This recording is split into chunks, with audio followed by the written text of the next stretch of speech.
Welcome to the website for Name One, an acronym which stands for New American Mentor Equipping Institute. We are the practicum training vehicle for the Sea Star Mariners. If you haven't already done so, we hope you'll visit their site, which will shed light on who the Mariners are and some of the identity terminology we use. Our goal is to mentor our students, whom we call the bosuns, in the process of self-discovery, utilizing Yahweh's perspective as revealed in Scripture, which will enable them to discover what His team of emissaries do and which role in the team dynamic they have, and how to develop their potential, utilizing the metaphorical role models of the living creatures, lions, eagles, and oxen, that the prophets of old spoke about and related to individual personality traits and weaknesses, recognized today as ambassadors, our emissaries of reconciliation, warriors, our political advocacy arm, and consuls, our business and educational representatives. Understanding these ideas will help one relate to and be a complement to all the personality traits comprising the others in the team. We hope you want to be one of the bosuns, because the most important aspect of our goal is to enable you to see how important of a plus you could be. For without someone like you, teams Yeshua wants to feel in the Verde Valley would be incomplete. However, one will soon discover that one is not just important because of your potential, but because of the fullness of the personality trait you allow Yeshua to develop in you. Without Him, we can do nothing, at least as far as His kingdom is concerned. But through Him, you can be an integral part of the restoration He envisions here in the valley. Eventually, we will recognize that He is the one who gives us any significance that counts. And for this, we will realize that He is truly the only plus one that matters. I've used some references here from a video on the Sea Star Mariner Ports of Call entitled 3 Living Creatures Plus One. If you haven't visited it already, the link is below.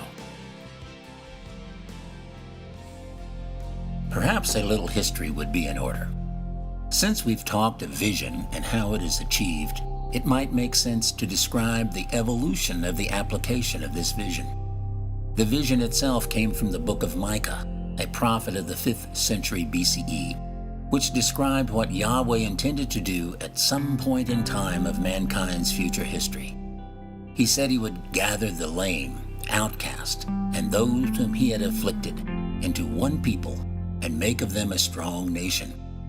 We have been led to this particular prophet for intense study, and many wonderful truths were discovered, one of which was that the fulfillment of that prophecy for this season of our history was near at hand, and that the emphasis of this gathering would be towards the indigenous peoples of the Southwest. The original acronym stood for Native American Mentor Equipping Institute. However, it soon became apparent that a new vision required a new approach from both the Native and Anglo cultures if any success is to be achieved. Another prophet, Ezekiel, spoke of a time when Yahweh would gather the divided camps of Judah and Ephraim and make them one in His hand. If one knows the history of these two tribes of Israel, it would not be difficult to envision them as being easily symbolic of the Native and Anglo cultures of America. The clashes between these two cultures started in the East and more or less ended in the Southwest.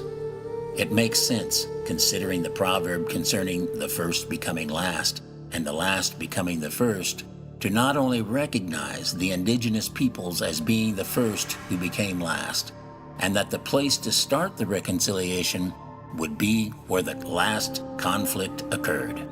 It also makes sense to begin with the lame, the outcast, and the afflicted from both cultures. Yahweh also promised through these prophets concerning those who trod upon others causing them to become lame, a term which conveys not being able to function as one would expect, and therefore becoming outcast from the dominant society, that he would deal with them, causing the curse of lack that they caused come down upon their own heads in his own way. That is not our work. That is his, and his alone. One can't help but wonder if the financial debacle of 2008 was not the beginning of the fulfillment of that curse. If so, our responsibility is to bring healing and to restore vision to those trodden upon and to those who have been lamed by the recent economic difficulty. So the call is to those who would be new Americans, the lame, outcast, and afflicted of both the indigenous and Anglo cultures. Now that we've dealt with the new American portion of the acronym, the mentor equipping phrase has just as much of a dynamic effect. The Institute is not designed to be the sole producers of new Americans. Each graduate will be given the responsibility as well as the ability to mentor others to Yahweh's vision of unity and peace, to the environment through men of goodwill. The goal is to become qualified as a quartermaster in a new satellite chapter of the Mariners. Technology is truly our friend in this regard. We have a dedicated server which can be accessed by password, which is given to all NAEM-1 students. As new bosuns and bosuns mates are recruited, they will have access to the courses offered at NAEM-1, while under the tutelage of their mentor. Articles below will cover issues of cost and tuition, core studies, the practicum, educational, and environmental courses. You will be trained to be proficient in mentoring. Oh yes, we've added a couple of samples of our contrarian view to the conclusions presented by atheist scientist Cosmology, exposing their agenda and errors of logic.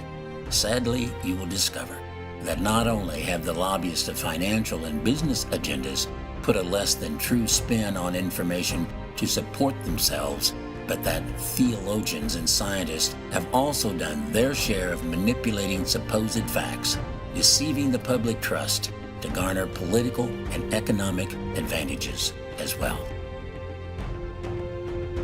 They wanted to dominate our thoughts, enabling them to control our social, economic, and environmental views. And they think they've done very well in that regard, but not well enough. Rising from the smoldering ruins of man's economic ambitions comes forth that which cannot be ignored. All systems are designed to work in harmony with one another. If one system is too strong or rigid, it will crush the parts around it. And if one is too weak, it cannot support the intricacies of the unit, and a failure of the system may result. There are many backups to our biorhythm of life far too complex for chance to have had any hand in evolving such intricacies, yet these too can be overridden through ignorance and blind ambition.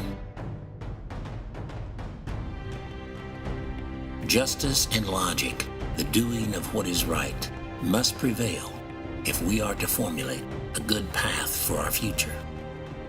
The new Americans do not believe that people should fight over ideas, as in Republican versus Democrat, conservative versus liberal, but that ideas should mirror the principle of justice for all people of goodwill. We want to be known as people of goodwill, not people of a vested interest group. We hope that this special appeal strikes a chord with you and that you'll aspire to being a mentor of this righteous cause. Shalom, O person of goodwill.